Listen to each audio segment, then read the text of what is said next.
green light. All right, good evening. We are going to rewind slightly. We're going to start at the Mishnah on Ayin Daled Amud Af. We had some extra time, so we ran through the Mishnah yesterday, but we can quickly recap the Mishnah from yesterday. Elu Asurin v'Osrim B'Kolshu. We decided that we were discussing a different type of mixture. Up until this point, we mixed together liquids in order to create a joined mixture. Now we're talking about mixtures of solids. Okay, so now we've got this group of mixture together. Once they combine together, even in the slightest amounts, meaning it doesn't matter what the ratio is, the item is it's going to be prohibited, and there's nothing. Well, it's what you can do about it. But yayin nesech.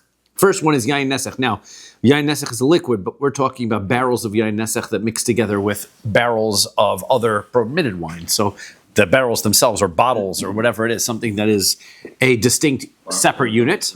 Amen. Va'avodas kochavim. If you have an idol, right? You've got somebody's got all their GI Joe figures, and one of them was a worshipped idol, right? So you don't know which one; they all get mixed up together. The oros lebuvin. This was the skins that had the hearts cut out of them. So we remember that was used for idolatry. The shor haniskal was our old ox that got stoned because it had killed a person, for example. The egla arufa.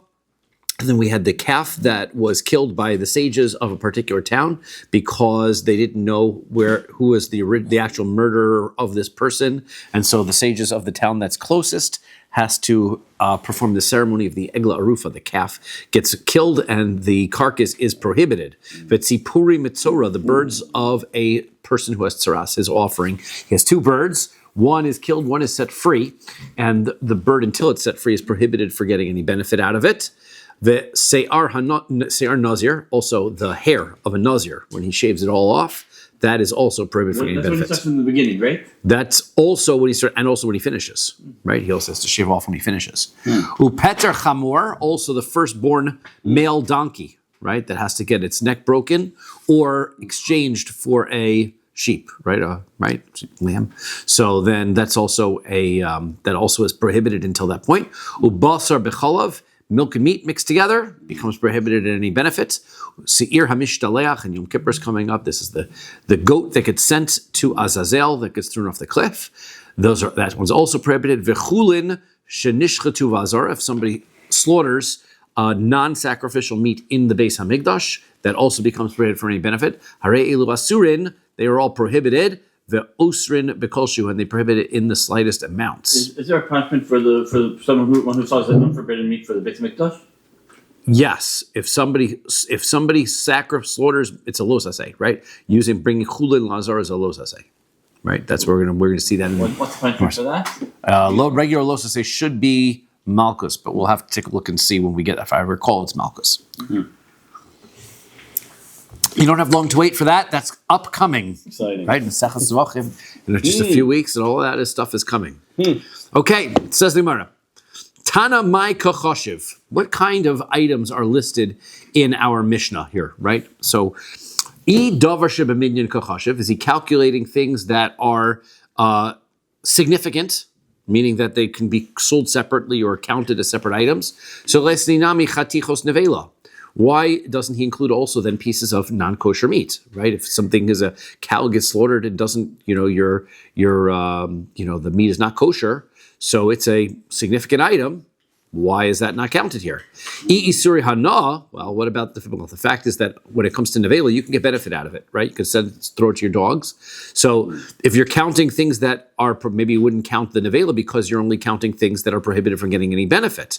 So isuri hana kachashiv. If that's what he's calculating, listening to chametz on Pesach. What about chametz on Pesach? He also can't get any benefit on chametz on Pesach. Why is that not listed here? So Rabbi Barabba says, V'tim Rabbi Yitzchak Nafcha, and some says Rabbi Yitzchak Nafcha, Haitana Tarti Islay. It is both things, right? In order to make this list, you need to be both things. Davar Shebeminyan, V'suri Hano, they have to be significant, both significant items independently, and they have to be prohibited for benefit. Okay, but there are a couple of things that we could think of that are left off, and that is Velesne Egoze Perech, Verimone Bodon. What about the nuts that come from a place called Perech and the pomegranates from a place called Badan, they were significant. They were very good, and so therefore they were sold as individual items, not like the pound of nuts, right? They were significant. So therefore, and though they were often sold as orla, and orla is prohibited from getting any benefit. So if you had these nuts and pomegranates that were prohibited from getting any benefit, and they were significant, so these are things that are significant, and they're prohibited from getting benefit. So why are they not listed? After all, hatana lehosam, these items are in fact listed in another Mishnah, right? So that Mishnah is listing important things, and it says, where's this Mishnah? Mishnah is in,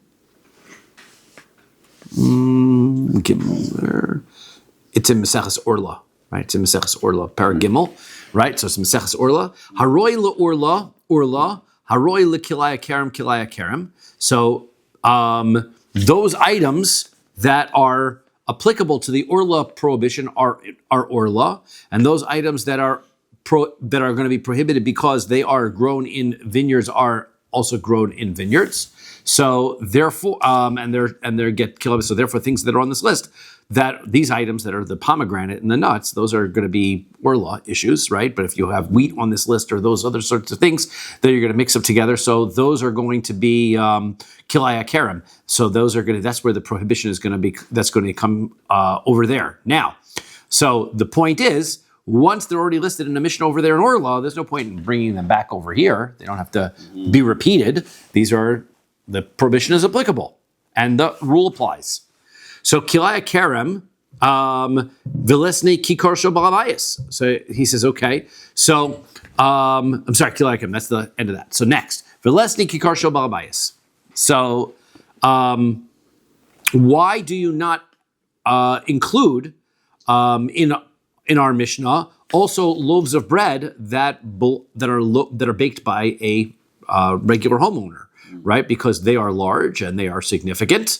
So le'inyan chametz b'Pesach, right? And the issue is that if they get mixed up together with other items, they are going to be chametz if they're chametz on Pesach, but they're significant, right? We didn't want to include chametz b'Pesach because chametz could be a crumb; it's not significant. But chametz b'Pesach, if it's a big loaf of bread, then that should be significant. And if it gets mixed up together with other items, so then if it's, I presume it's, let's say, chametz on Pesach, so it becomes prohibited, and it gets mixed up with other, I guess, matzah ones, and you can't for some reason tell the difference between them. So then they would all be prohibited. So man shmas de amarle. So who is the one that included the loaves of bread of a balabayas as an important thing? Who was it who considers them important? Because not everybody does. That's Rabbi Akiva. That's Rabbi Akiva's. That's Rabbi Akiva's opinion. And ha tana lehasam Rabbi Akiva mosif afki kor shel balabayas. And we don't have to worry about adding it here because according to Rabbi Akiva, in the Mishnah over there in Orla, it adds in, also you have to worry about these loaves of bread. So everything is either included in this Mishnah or it's included in that Mishnah. We don't have to bother to repeat the same law in two different places for these items. So therefore, once it's included and we don't have to repeat it. Okay, so that's the idea. That's why these items, which are significant and also prohibited in Hana and benefit, didn't get listed in this Mishnah. But the rule applies. The rule applies to all of them if they're significant and they're prohibited in getting any benefit. Once they get mixed into a dry mixture, then the whole dry mixture is going to become prohibited. Okay. Now, the Mishnah starts off, if you take a look back at the Mishnah, it starts off with Elu Asurin. These are the ones that are prohibited, and they prohibit in Kolshu. Then the Mishnah's last line is, Hareu Lasurin Vosr Mekolshu, the exact same thing. Why does it list it twice? So the first part of the Mishnah is, here's a list I'm going to present to you. Then the end says, and here's the general rule. Now, when you have a general rule, it means that there are things that are going to be included that weren't already on this list. So limu'ut, and things that are being excluded. So limu'ute mai, what kinds of things are we excluding? So limu'ut mai, so limu'ute davar shebaminyan v'lavi suri hana, right? We're going to exclude those things that potentially are significant but are not prohibiting benefit. Inami, or else those things are prohibiting benefit but are not significant. Then this law of this Mishnah does not apply. Okay, next Mishnah. Yayin nesech shenafal labor. Wine that is yayin nesech falls into a pit. So that had permissible wine in it. Kulo aser, all of the wine becomes aser b'hana, because prohibiting getting any benefit. Rabbi Shimon Gamliel says yimacher kulo. This is the important point. We discussed that in the past, but Rabbi Shimon Gamliel says yimacher kulo le'ovei kochavim chutz midmei yayin nesech shebo. What are you going to do in order to get out of this? Well, you've got 1 gallon of yayin nesech, and you had 50 gallons of permissible wine. All you got to do is take your 51 gallons, sell it to a non-Jew for the price of 50 gallons. Yeah. And then that way, you don't get benefit from the 1 gallon, and you're okay. That's how Rabbi Shimon Gamliel solves it. The Tanna Kama says, no, everything is prohibited in Hana. The whole thing is a mixture. All of it is now yayin nesech. Can't get any benefit out of any of it. Amar Rav, says the Gemara, Amar Rav. Rav says, halach Rabbi Shimon Gamliel. The halacha is like Rabbi Shimon Gamliel. Chavis bechavis. That is if you have only in a circumstance where you have a barrel mixed in with other barrels. Meaning, we had the dry mixtures. I've got 10 barrels. One of them is yayin nesech. I don't know which one's which. Sell it for the price of 9 barrels and you're okay. Aval lo yayin beyayin. But not if it's wine mixed in other wine. Once you have a liquid mixture and the whole thing's all mixed together, you can't pull off that trick where you sell 51 gallons for the price of 50. Mm-hmm. Right? I should say liters. I'm sorry. That's not but then I have to do the conversion. How many liters to a gallon? Okay. Sorry. Ushmuel Amar, Shmuel will say, afilu yayin beyayin, even in the liquid measure, even if everything's all mixed together, it still works. According to Rabbi Shimon Gamliel, and the halacha is like him, that it is all going to mix together. V'chein Amar, Rabbi Bar Chana, Rabbi Yochanan. Rabbi Bar Chana says that in the name of Rabbi Yochanan. Also, afilu yayin beyayin, even wine mixed with other wine. V'chein Amar Shmuel Bar Nasan, Amar Reb Chanina, Shmuel Bar Nasan said in Reb Chanina that also afilu yayin beyayin. V'chein Amar Rav Nachman, Amar Rabba Bar Avuha, afilu yayin beyayin. He also said wine with wine. Amar Rav Nachman. Rav Nachman said halacha l'maisa. The halacha, practical halacha, is yayin nesech, yayin beyayin aser. That if wine, even though all those folks said that it was permissible, no, that even when wine mixes with other wine, the whole thing becomes prohibited. You can't get away with selling all of it, minus the little bit that fell in. And bechavis mutter, but when it comes to barrels, that you can do, right? If you sell 10 barrels for the price of 9, and you don't get any benefit from that you could do.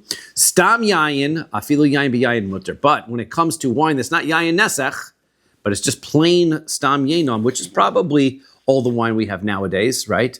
So stam yenom, it wasn't consecrated, just as wine that non-Jews, you don't know the status of, when non-Jews were involved with or touched.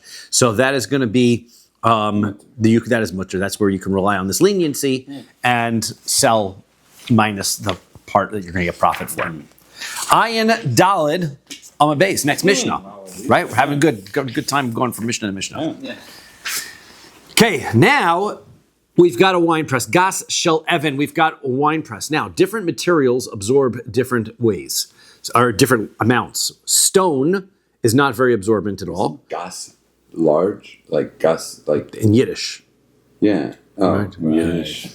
Right. Different Lashon. Gas. The Gemara uses it. Groise. What? Gas. Gaso is with a samach. Yes. When we talked about the animals that got right. Gaso. Yes. A behemoth gaso is a large animal. Yes. That is with a samach, not a saf. Okay. Gas is a. And if I was a Sephardi, then you wouldn't. It's right. Gat.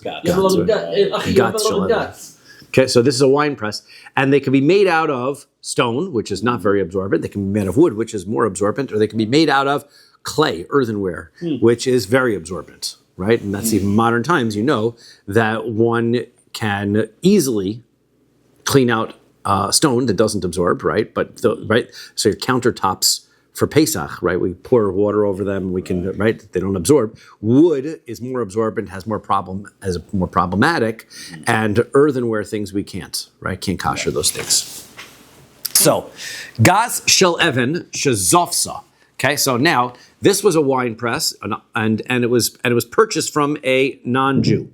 Okay, and the non-Jew, I don't know if it was purchased from a non-Jew, but I guess the non-Jew was in the construction of it, lined it with pitch. which is nice. It's waterproof, keeps everything nice and smooth. Problem is that it stinks. So if you ever use pitch, I watched a video once. There's on how they make pitch, whatever. It's really gross. It's like tar. It smells like tar and things. Spray multiple gallons of They don't Lysol. spray it, right? They take a paint. Back in those days, they would smush it on. It was so what they didn't use Lysol. They used wine in order to make it not smell so terrible, especially since you're using it in a wine press. Yeah. So they have non-Jews are taking their wine. So you've got yayin nesech mixed in with the pitch. Okay. So now what are you going to do? So. Says Zofsa over Kocham, so the non-Jew lined it with pitch. Minagba v'hi tahora. You have to dry it, right? We're going to see what does dry mean. It sounds like you take a paper towel, but the actual process of drying, as we're going to see in the Gemara later on, requires it to be rubbed down with ashes and then rinsed with water. Okay, because the ashes are going to absorb all of the flavoring, and then the water is going to rinse off the ash.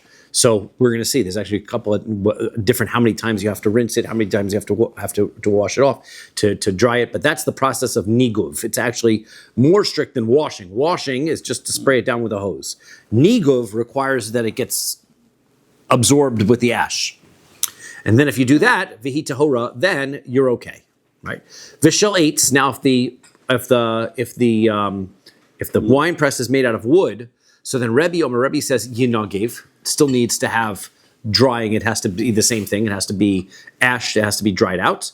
The Chacham say yiklov es hazefes. Now you can't. You're going to have to peel the whole layer of pitch off, right? Because the wood underneath, right? Some of the wine gets underneath and into the wood, and if it gets underneath and into the wood, then the wood is absorbent. So you got to first peel off all the pitch. Then you can do nigov on the wood. Right, that's what you got to do. You got to go after the wood. So you got to get rid of the pitch first. V'shalcheres. Now, if you've got an earthenware, that's going to be the most because it's going to definitely absorb. Even if you peel off the pitch, harezu asura. It's going to be prohibited to use no matter what because it's going to be nothing you can do. Now we're going to see there is something you can do, but we'll at least start. That's what the Mishnah says. And the question to ask is who said the last part. Right? Remember that nobody said the first part, which means everybody agreed to it. Then we had an argument between Rabbi and the Chachamim about whether you had to remove the pitch or not.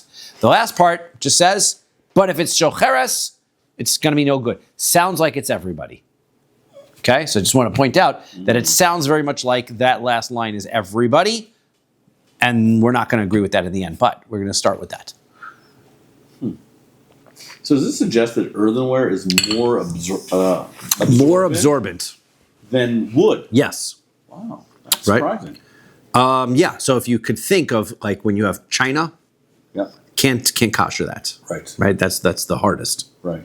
Okay. Okay. Says the Gemara, Amar Rava. Rava says Dafka Zavsa. This whole talking about the stone one that you have to.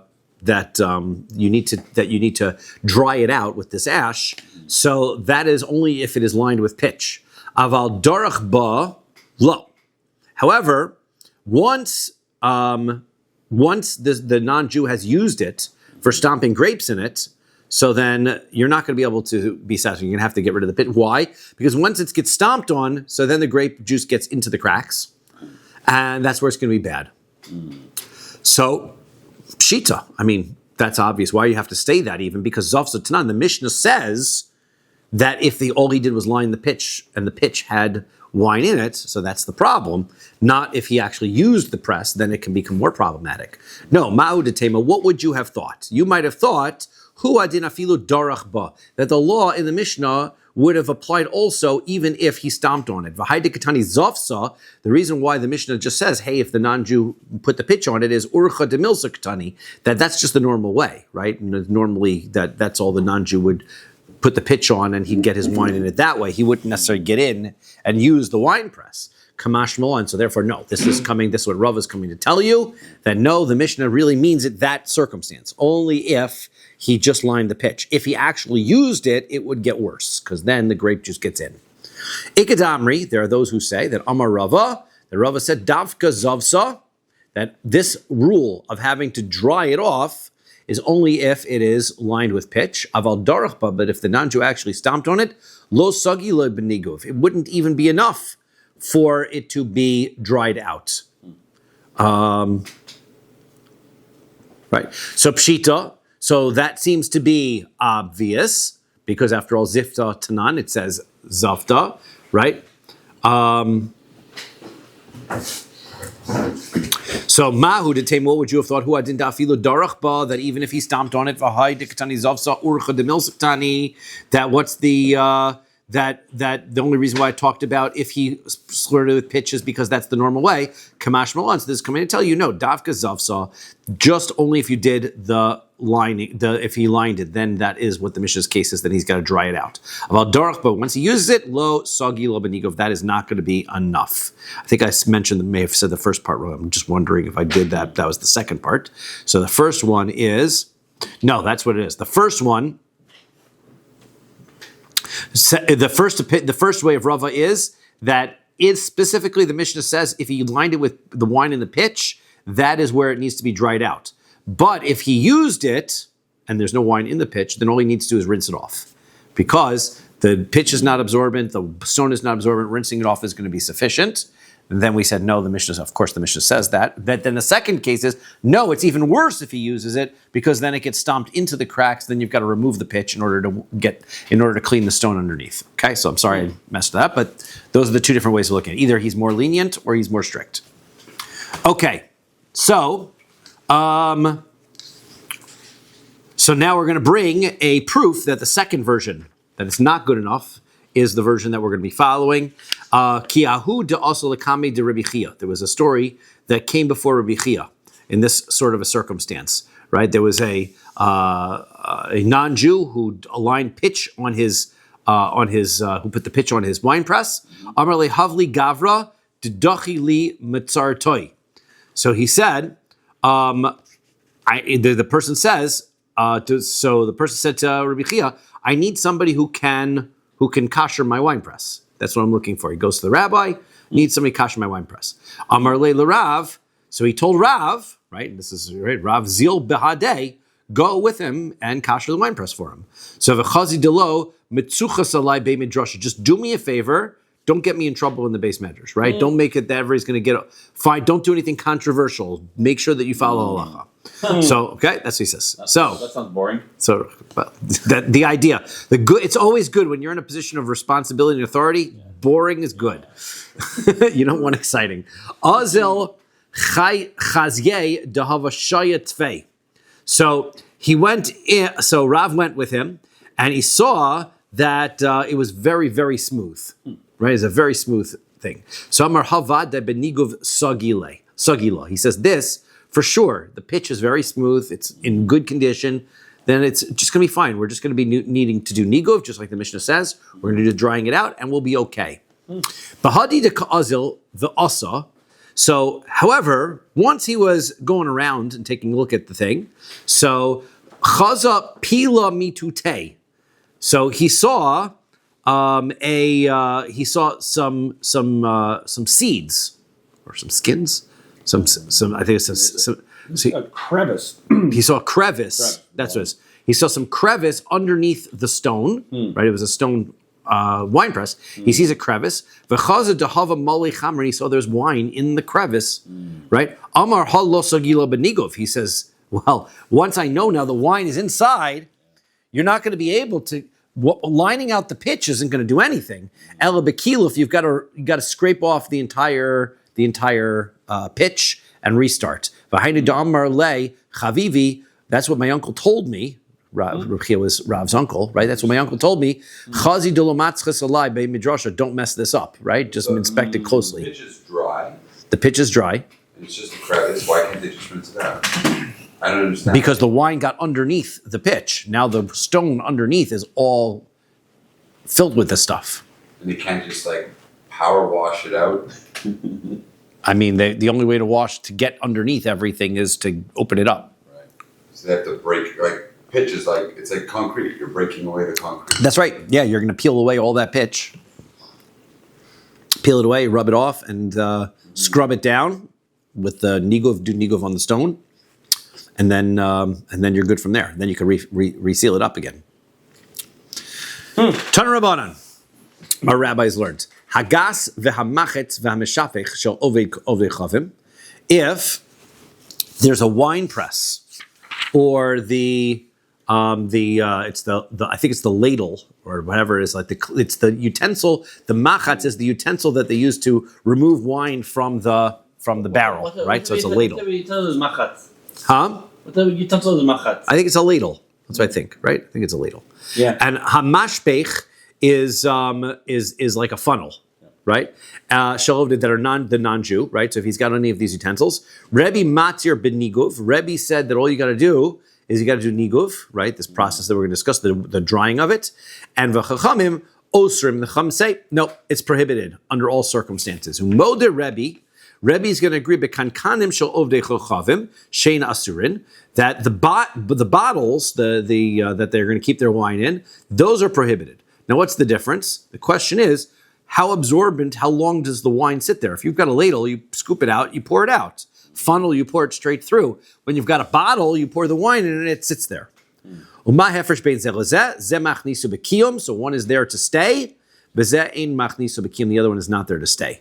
V'shel eight, v'shel even. Now, if it's stone, if it's wood or if it's stone, right? Those two were, I guess, earthenware versions of those utensils. Mm-hmm. If it's wood or stone, yinogev, then you can just you can dry it out. That even because that's less absorbent.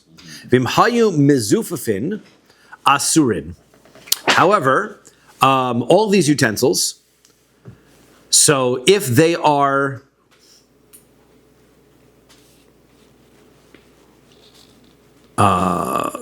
mezupafin. What is that? What does he say that mezupafin is? But if they were coated with pitch. If they're coated for pitch? Yeah. Okay. But if they were coated with pitch, they are prohibited. Okay, so once they're coated with pitch, then he's going to say they're prohibited. Okay.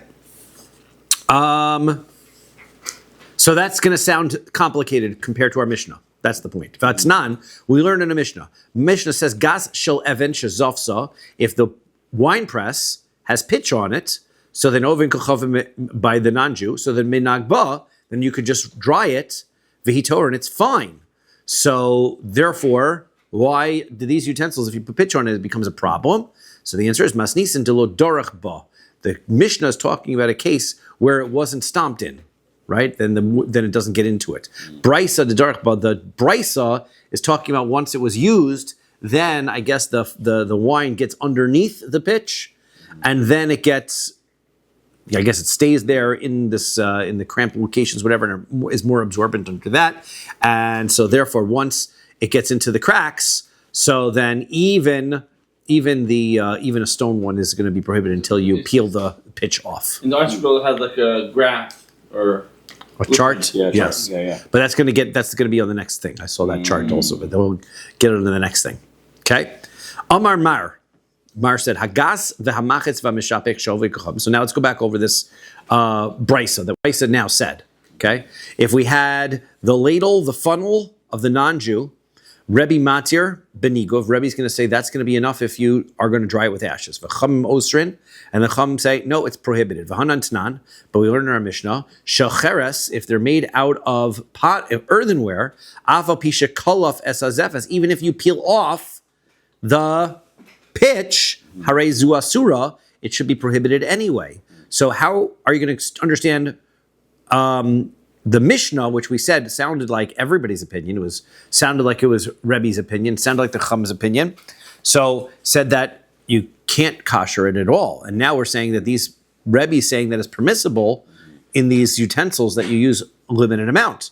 So Rava explains Seifa de Masnisin Asan l'Rabbanan. The end of the Mishnah is going according to the Rabbanan, not according to Rebbe. It sounded like it was Rebbe, but it's not. Wood is like it seems to be less absorbent. Less absorbent than earthenware. Yeah, it's interesting. Clay is really absorbent.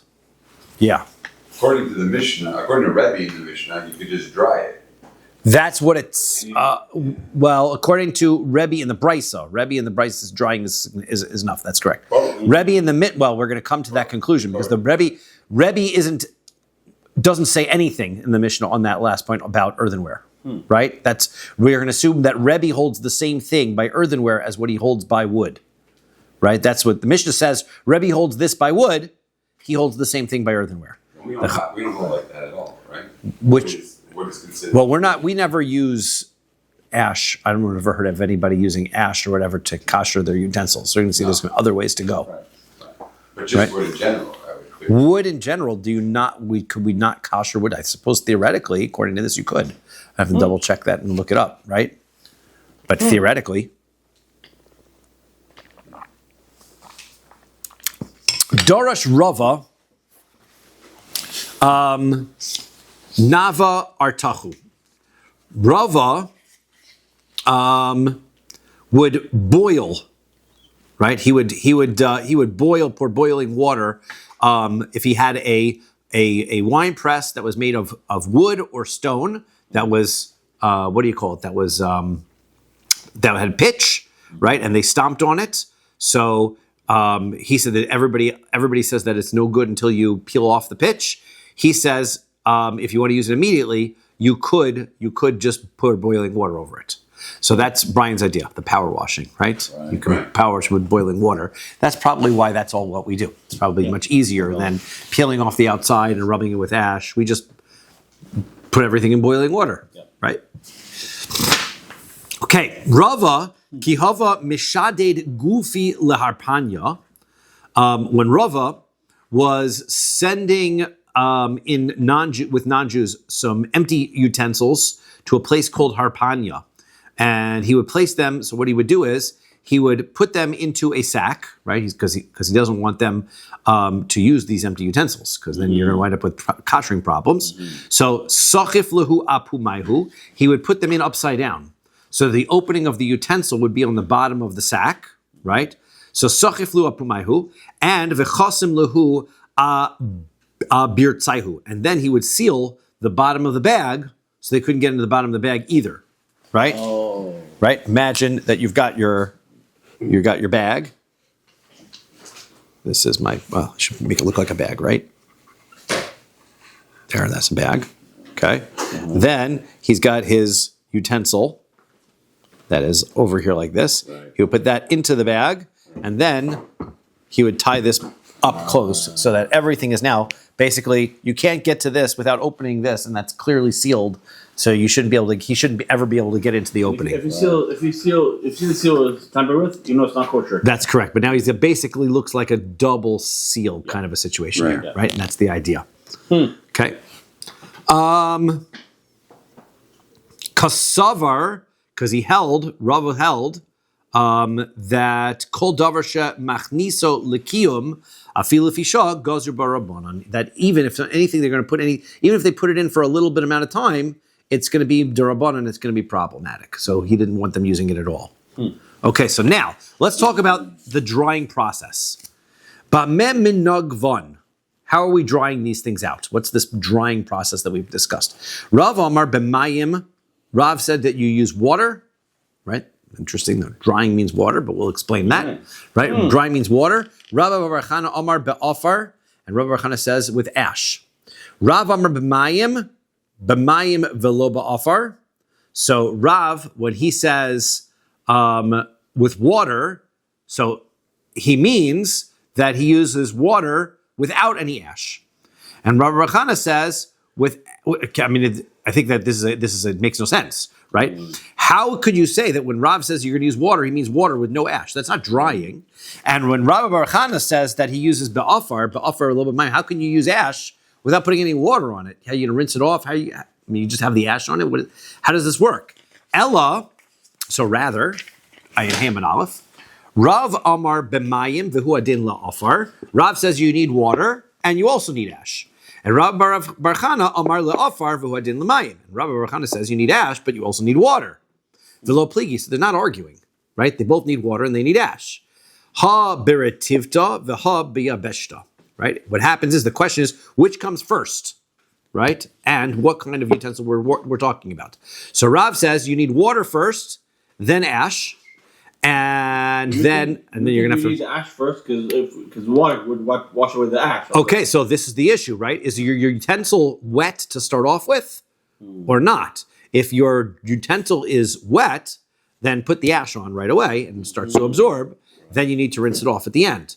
If it's not, then you need to rinse it first, then you put the ash on, and then that's your order, right? So this is a question, right? Rabbi Barchana says that you use is ash, right, and then water, right? That's talking about what's getting a little bit of liquid on it first, right? But Rav says that you're going to be using water, then the ash, right? That's when it's dry, okay? So then I suppose there's going to be a last step of rinsing it off as well. But so basically you need liquid, then you need, so you're going to talk about, it needs to be wet, right, in the first place. Then you need to use ash. Water. And then water. And then ash again and then water. Well, we didn't get there yet. Oh. You're ahead of me. Slow Okay? down. Okay. So now, according to one opinion, it's just ash and then water. The other one says, well, you got to start with water first because it's dry. Then you get ash, and then we're going to rinse again. Okay, so now, Itmar Beit Rav Mishmei Rav. So it said in the yeshiva of Rav, in the name of Rav, Omri, they said, Tarti Tlos. Sometimes you need 3 steps, and sometimes you need 2. And that makes good sense. If it's dry, so then you're going to need to wet it, dry it, and then wet it again. And sometimes you need 2. If it's already wet, you're just going to need to dry it and then wet it. Okay? That's you need water, ash, water, or just ash and water.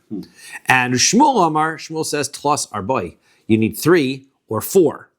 So you need 3 or 4. Now that, right, Shmuel is of the position that you need a double ash application. So therefore, he says that according to the, in the circumstance where it's already moist, so then you're going to need an ash, water, which is a 4-step process. If it is already wet, one second, no, the last one is not water, sorry. Ash, water, ash, right? We're not going to include the last step. And then and then if it is not wet, then you need water, ash, water, ash, right? And that's a 4-step process. A 3-step process or a 4-step process, depending on whether it is wet at the beginning or it's not.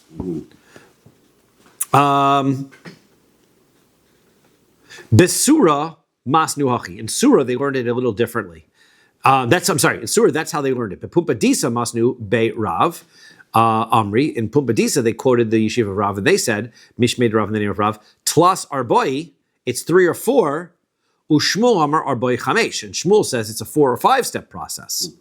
But velo pligi. But they're not really arguing at the end of the day, because in the 2-step process, the 2-step process is water, ash. The 3-step process is ash, water, ash, right? In all of these cases, the last step is going to be ash. So they don't count. So he says,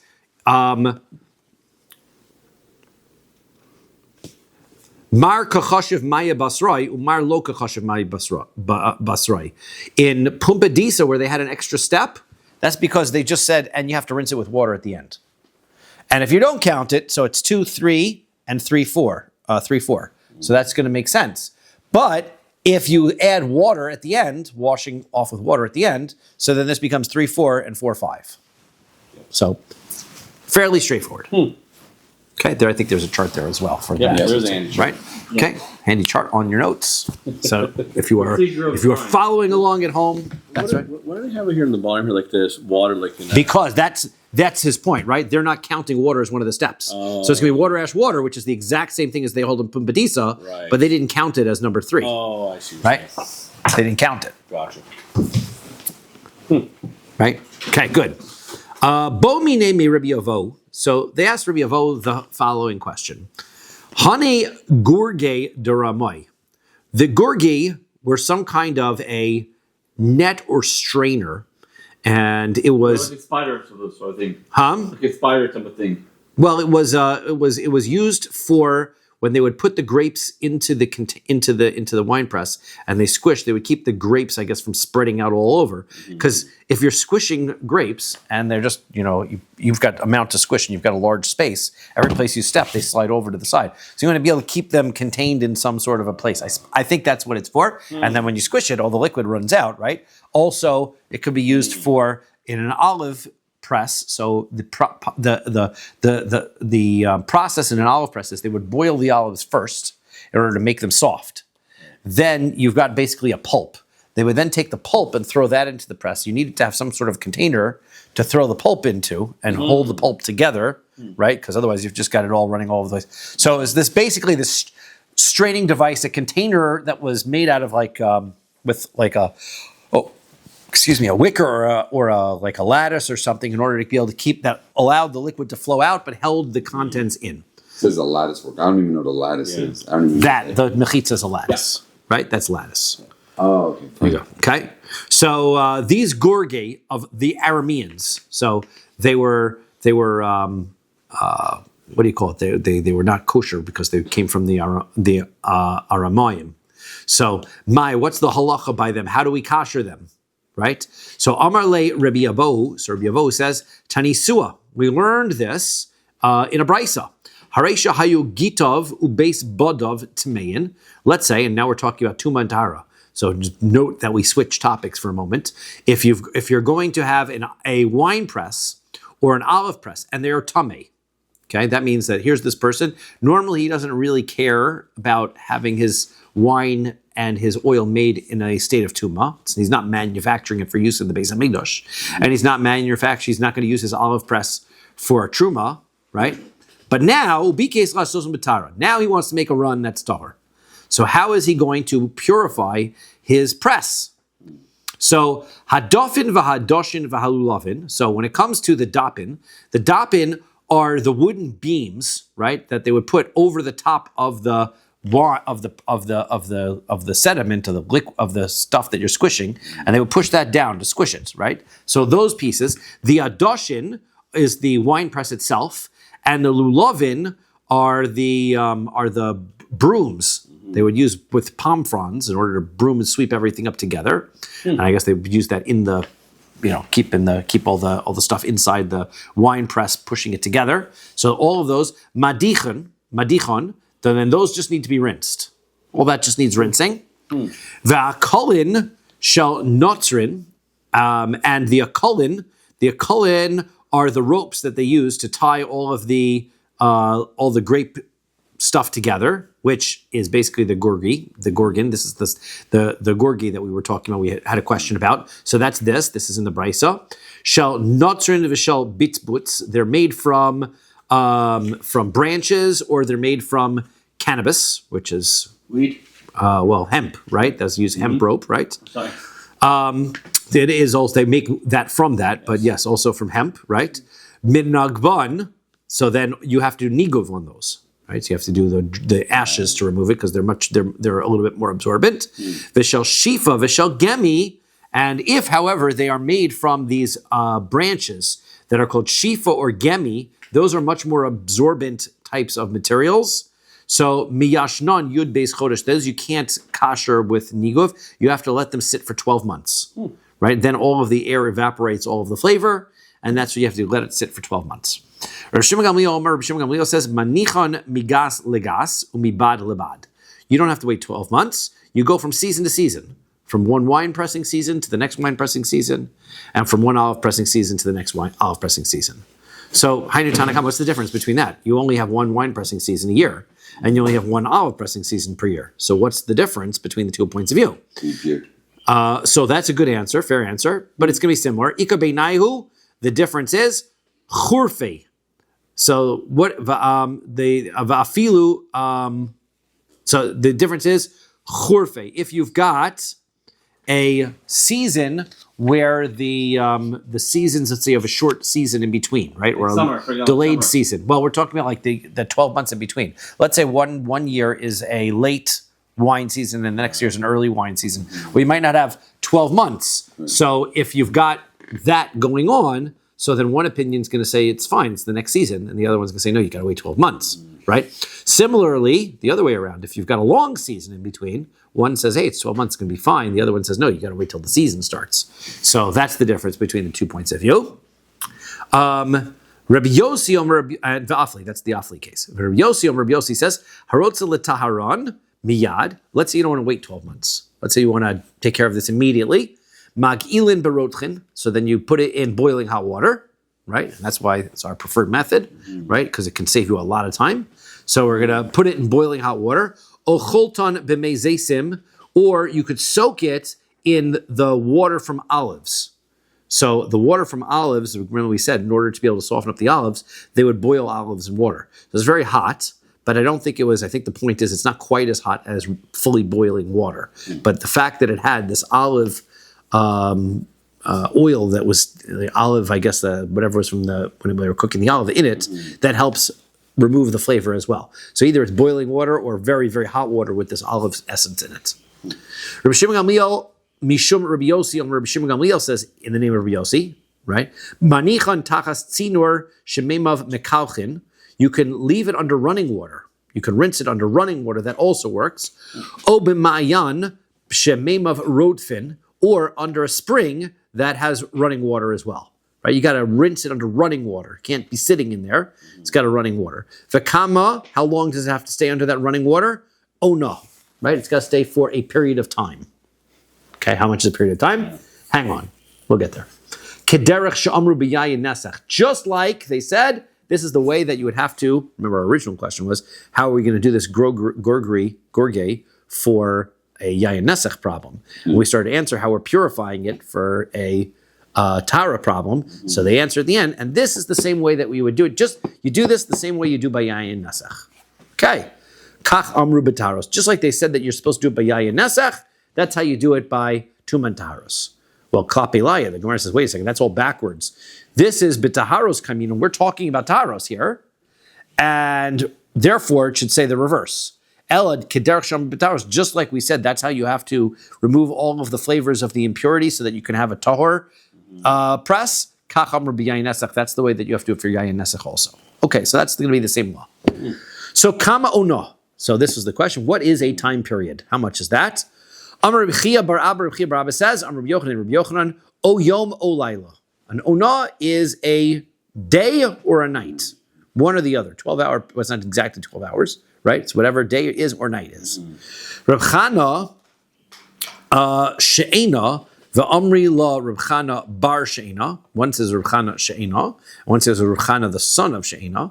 Amar Reb Chana, the name of Reb Chana, Amar Yochanan. Chatzi yom v'chatzi lala. Half of a day and half of a night. Okay, it has to be half a day and half a night. Amar Reb Shmuel bar Yitzchak v'lo pligi, right? Shmuel bar Yitzchak says, but they're not arguing. Ha b'tkufas Nisan v'tishrei, ha b'tkufas Tammuz v'tevis. Depends on what time of year you're in. Winter, summer, or are you in the fall and spring? Because if this is your 24-hour day, and this is your fall or spring, when the days and nights are of equivalent length, right? So if that's the case, you take half a day and half a night, you'll split the circle this way. If you take a day or a night, you'll split the circle this way. If you take half a day or half a night, you split it this way. Either way, it's 12 hours, right? However, if you are in the wintertime and your day looks like this is the nighttime, and this is the daytime, well, if you take the day, that's much less than the night. Therefore, the only way to split this is like so. Half the day, half the night. If you got half the day and half the night, then you get to 12 hours. So the opinion that says you have to split it half day, half night is talking about such seasons where the days or nights are not equivalent. Right. But if you're talking about a day or a night, so you're talking about if the nights and days are equivalent. So they're really basically the same thing, saying a 12-hour period. Okay, Amar Rav Yehuda. So Rav Yehuda says, Hi Ravki Deramai Demazia. So he says these baskets, the wicker baskets that they have, that they are going to use them to sift out the wine, right? They catch the sediment in them and let the wine run through. So they're not from non-Jews. So then, how do you kosher them?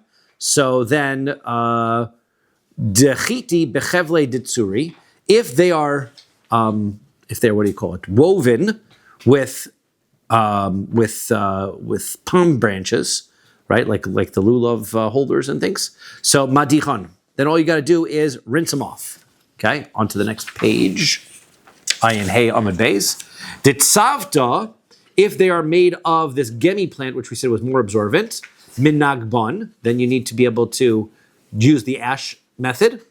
Dekisna, if they're made of wool, miyashnon, then it's more absorbent. And then you've got to let them sit for 12 months. V'i isbehu kitri shari lehu. However, if they have knots in them, you got to untie the knots.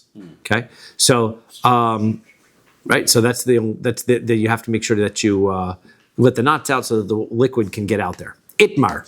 So we have been said, Ama Aretz Shahoshik Yodo Legas.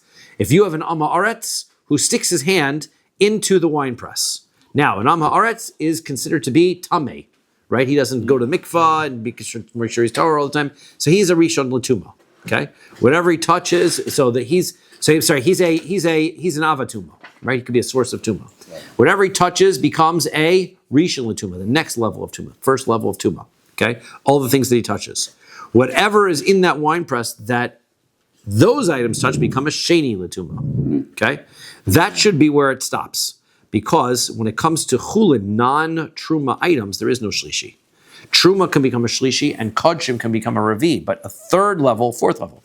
But otherwise, it's going to stop there. So if a Naga Ba'ashkolo, so now this guy reaches in and he touches the grapes. So Rabbi Chia, so there's an argument between Rabbi and Rabbi Chia. Chad Amar Eshkol v'kol savivo sav tamei. One says the grapes themselves become a Rishon L'Tuma. Everything that surrounds those grapes becomes Tamei. That those are, because they touch, it becomes a Sheni L'Tuma.